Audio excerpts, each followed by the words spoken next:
At the end of the day, there are just way too many classic cartoons to talk about.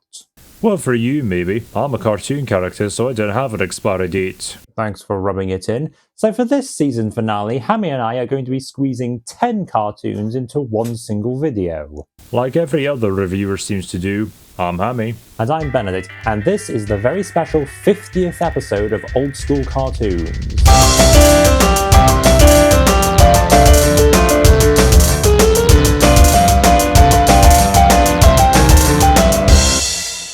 Right then, let's see what we're doing. Best of.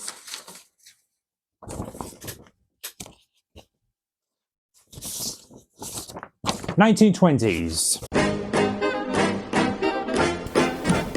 The 1920s was certainly a turning point in the development of animation. Most of the techniques we see today were either created or cemented during this decade, and it certainly gave us some very notable animators and some very notable characters, some of whom will be appearing on this list. Put it simply, the 1920s was the same Wild West of the early years of animation, but with a slightly cleaner polish. Okay, I'm looking forward to this. And besides, since pretty much everything in this decade has now entered the public domain... Did someone say public domain? Okay, who the fuck are you? I'm Felix Chaplin from It's Free IP. You do look kind of familiar. Give it a minute. You'll figure it out. He will. So get the jazz music playing, get the flappers flapping, and let's spend every dime like the economy isn't gonna crash on Tuesday. Oh, and load up on the moonshine while you're at it. It is prohibition after all. We're counting down. If you're blue and you don't know where to go to, why don't you go where fashion sits? Putting on the Ritz. The top 10 best cartoons of the 1920s. They got to wait for perfect fits. Number 10. Let's start with the most popular cartoon character of the decade. Felix the cat. Yeah, I thought I recognized you. Yeah, no autographs. Yep, Felix the Cat essentially defined animation in the Roaring Twenties. Though his career was dented by the advent of sound, he continued making people laugh all throughout the decade. And right in the middle of his hot streak, we find this cartoon. We're starting the list with the cartoon Felix Trifles with Time. This cartoon begins with Felix trying to find food, but when he's unsuccessful, he makes a deal with Father Time to go back to the Stone Age. What, does he really think a paleo diet would be good for him? While there, he encounters the scary megafauna he wasn't expecting, and he's brought back to the 20th century, where he's able to go through the garbage to find food. Some things never change. Yeah, can't argue with that, Felix. So, Felix Trifles with Time kicks off our blast to the past with, well, a blast to the past. And we've still got quite a bit to go through, so fasten your seatbelts. If you're blue and you don't know where to go to, why don't you go where fashion sits? Putting on the Ritz. Number 9. One important thing to note about Felix is that while he was animated in New York, he was actually created by a guy from Australia, Pat Sullivan. I mention this because America was the only place making animation back then. It was being made all over the world. And to prove this, here's a French animation made by a Polish director. So this short, Le Grenouille qui demande un roi, which translates as The Frogs Who Demanded a King, is the creation of this man, Ladislas Starowicz, a Russian-born Polish animator who is best known for using actual dead animals as puppets in his movies. And surprisingly, that's not the most fucked up part of this cartoon. You see, The Frogs Who Demanded a King is a retelling of an Aesop fable about frogs wanting to get rid of democracy and be ruled over by a king. Gee, I wonder where I've heard that story before. So the Roman god Jupiter sends them a stork, who immediately starts eating them alive.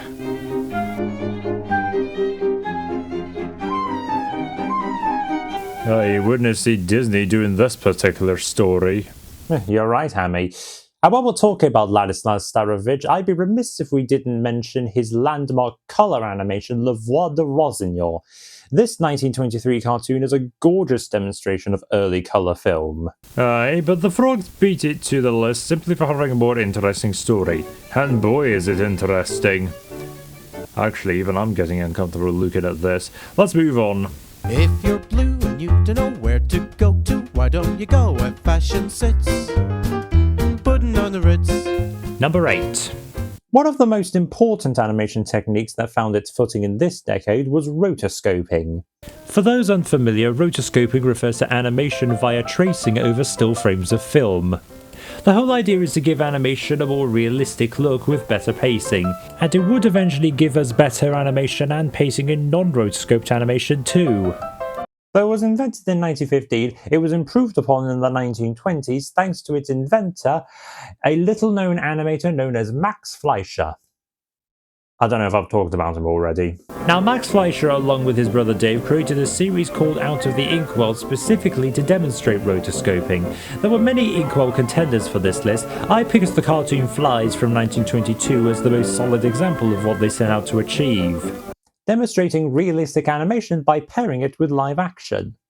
Oftentimes, Coco the Clown, the title character, would cause trouble for Max in the real world, but here both of them have to deal with a swarm of flies affecting both the real and the cartoon world. But this cartoon doesn't just haphazardly mix live action and animation chaotically. The flies themselves have cell animation superimposed onto them, and it really works. That's basically what needs to be said about Flies. Out of the Inkwell and onto this list.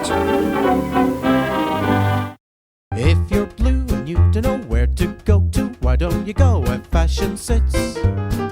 Putting on the Ritz. Number 7. Benedict rated this cartoon a 12. I'd have gone for a 10 or 11, but it's still the best intro you could give Oswald the Lucky Rabbit. So you know this is a good selection when Trolley Troubles only made it to number 7. Now, of all of Disney's creations, Oswald has probably got the wildest history. He was taken away from Disney by Universal and given to Walter Lantz and became part of Woody Woodpecker and Friends in the 50s comics before returning to Disney in 2006. Quite the journey, am I right? And quite the journey applies to Trolley Troubles too. Oswald runs a tram service that goes from a nuisance to how the hell did he get out of this alive? Also, this wasn't initially set to be Oswald's debut. It was supposed to be a cartoon called Poor Papa. Universal didn't like it, so it was released a year later. But Trolley Troubles they liked instantly, and you have to admit they were right. Maybe it deserved a place higher, but it's definitely a perfect introduction to Oswald the Lucky Rabbit, and it certainly made him a worthy rival of Felix the Cat. Oh, and speaking of Felix the Cat, if you're blue and you don't know where to go to, why don't you go where fashion sits? Putting on the Ritz. Number 6. I've already talked about this one, so I'm going to hand the reins over to Felix. Well, this is considered his best work after all. At number 6, we have Felix in Hollywood. In this cartoon, Felix is tasked with helping his owner get to Hollywood. But when his owner double-crosses him, he joins him on the trip to Hollywood and tries to get into the movies. Along the way, he meets actors like Charlie Chaplin and the director Cecil B. DeMille. I think this cartoon from 1923 is pretty interesting because it has both of my namesakes in it. agreed Felix. After all, who's to argue when this is the only Felix cartoon that made it onto the 50 greatest cartoons list? Not us, that's for sure.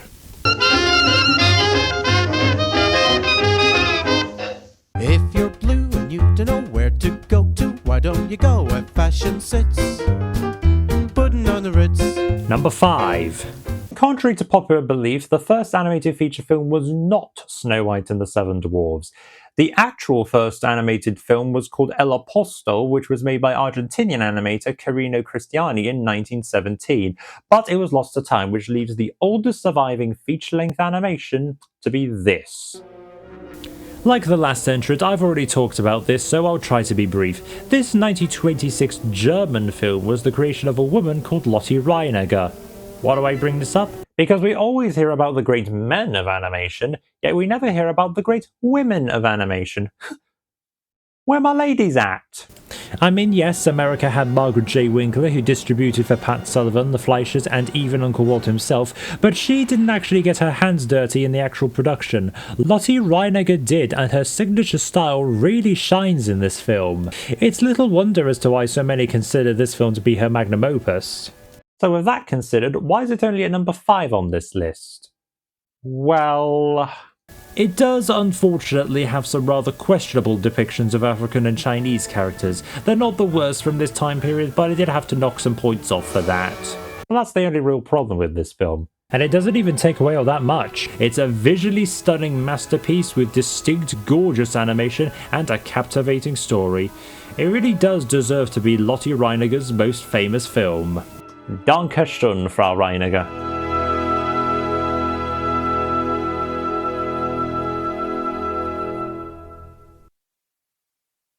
If you're blue and you don't know where to go to, why don't you go where fashion sits? Putting on the Ritz. Number 4. It's another Lotte Reiniger cartoon. Aye, Prince Ahmed is Lotte's most famous film, but I think her most interesting film is her take on the classic tale of Cinderella. Now, if you think I've suddenly gone soft, don't.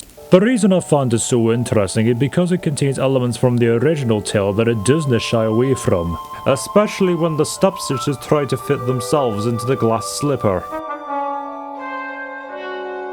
Aye, Disney would never do something as extreme as that. But it's not just the darker elements, the lighter scenes are great too. Reiniger's distinct shadow puppet animation is a great fit for a fairy tale. It kinda adds a dreamlike vibe to the whole thing, which fits the fairy tale setting very well. So aye, Germany gave us Lotte Reiniger among other great things. However, they are still responsible for Dingo Pictures. You're right, Hammy. Well, that's Ashiputo for you, proving there's more to Frau Reiniger than just the one admittedly epic feature film.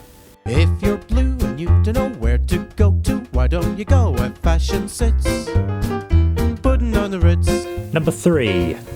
Rotoscoping certainly helped, but what really pushed animation above and beyond was the advent of talkies. After The Jazz Singer was such a hit, everyone scrambled to make sound pictures, even animated ones. And the first animator to gain significant traction from talkies was Uncle Walt himself. I mean, his first Silly Symphony was a serious game changer. Of course, it sounds easy to add animation to music, but this kind of Mickey Mousing was revolutionary back in 1929. Besides, the skeletons get a bit of supposed dialogue. Ooh, spooky. While it's not quite as dark as previous dark cartoons on this list, the skeleton dance is still pretty morbid, especially compared to some of Disney's later work. Not surprising, as this is a literal dance macabre.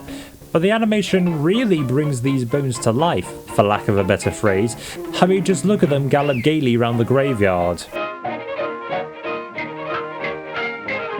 Yeah, this looks amazing. I imagine this is what would have happened if Uncle Walt was a necromancer, raising the dead to do a little jig. That demonstrates the greatness of the skeleton dance. It's only stalled at number 3 because there isn't much story, but the animation more than makes up for it. What can I say? This cartoon is dead good fun. If you're blue and you don't know where to go to, why don't you go where fashion sits? Putting on the Ritz. Number 2. It's Steamboat Willie. I believe it or not, Steamboat Willie is not number 1 on this list. We'll get to what narrowly beat it in a moment, but it doesn't take away just how amazing this cartoon is. I mean, it did such a good job as Disney's first sound cartoon that people actually think this was the first sound cartoon full stop. The actual first sound cartoon was called Dinner Time, but that was absolute dog shite, so I'm not surprised we all tried to forget it. Well, just ask me, I had to review the damn thing. Such a shame. So Steamboat Willie shows the way to go. Instead of tagging sound on as an afterthought, this cartoon was built with sound in mind, and the animation as a whole is all the better for it. This is a truly monumental cartoon that only missed the top spot by a nose. But before we get to what narrowly beat Steamboat Willie to number 1, here are a few cartoons that didn't quite make the cut, but are still worth a little discussion anyway. La Voix de Rossignol. Like we discussed earlier, this Ladislav Starovich film was a landmark of animation for its use of colour film in 1923, and it looks stunning. And what happens in it? Well, a girl captures a nightingale to use as a plaything, but then she has nightmares of hearing the nightingale's song, wishing to be freed. It's a rather sweet story, so it's a shame we couldn't squeeze it onto the list. Consider it the unofficial number 11. Plain Crazy. This was actually the first Mickey cartoon Disney made, but it wasn't released until 5 months after Steamboat Willie. Here, Mickey is trying to build a plane to win over Minnie. It's interesting to see how much of a scamp Mickey was in those days, even going so far as to force himself onto Minnie. No wonder they changed that part of his personality. Coco in 1999. Here, Coco the Clown is thrown forwards to 1999. It's interesting to see what people in the 1920s thought our world would be like, though let's be honest, they were a little too optimistic. Felix finds out. This cartoon from 1924 is one of my favorite Felix the Cat cartoons. In this cartoon, he has to help his human friend with his classwork and homework, and when tasked with answering the question what makes the moon shine, Felix actually gets drunk on moonshine, so that's pretty fun. The Invisible Ink. Coco the Clown causes trouble in the real world with invisible ink. What more needs to be said? The plot practically writes itself. Oh, What a Night. Oswald's other most notable cartoon. Here, Oswald is a medieval minstrel who rescues a fair maiden. You may recognise this as the same plot as the Mickey Mouse cartoon Ye Olden Days. Also, kind of funny to think that Oswald's girlfriend Hortensia is technically the first Disney princess. The Cartoon Factory. Max Fleischer goes techno-crazy with his new drawing device, and it's up to Coco to stop it. Funny how even in 1924 people weren't keen to automate the creative process. And that's the honourable mentions. So, you ready for the number one, Hammy? Abso-fucking-lutely. Palm lights, makes a Rockefellers walk with sticks or umbrellas in their midst. Putting on the Ritz, putting on the Ritz, putting on the Ritz. Number one. It really was a close race to the finish with this list. Aye, it was. But in the end we didn't do participation trophies. There could only be one winner. And this one edged out not just because it's less heavy on the animal abuse as Steamboat Willie, but it's more creative, more chaotic, and more exciting than anything else made in the Roaring Twenties. So, lads and lasses, the number one cartoon of the Roaring Twenties, drumroll please. The winner is... Coco's Earth Control.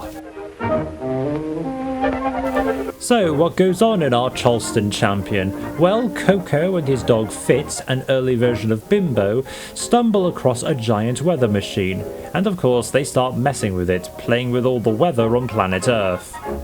Sounds simple enough. But then Fitz pulls the end of the world switch, and all hell breaks loose. And it doesn't just affect the cartoon world, it actually spreads into the real world and starts fucking up shite over here. When it says dinna touch, it means dinna touch. Well, what else needs to be said? The animation is fantastic for the time, which is typical for the Fleischer brothers, and the whole concept is so imaginative and yet so bonkers at the same time. Aye, you're right on the ball. We make no hesitation in crowning Coco's Earth Control as the best cartoon of the 1920s. So that's the list, and thank you, Felix, for joining us on our little trek. Hey, I'm happy to help. Now, if you'll excuse me, I'm gonna go dig through the trash for some food. See you later. Hard times. And thank you for watching. If you like what me and Hammy do, be sure to support us on Patreon and Ko-fi, as well as like and subscribe, and be sure to support Felix too while you're at it. And we'll see you next time. Meanwhile, I'm going to visit my family in the Highlands. They'll want to hear about what I'm doing. So they will. I'm Benedict. And I'm Hammy. And we'll see you on the next season of Old School Cartoons. See you then!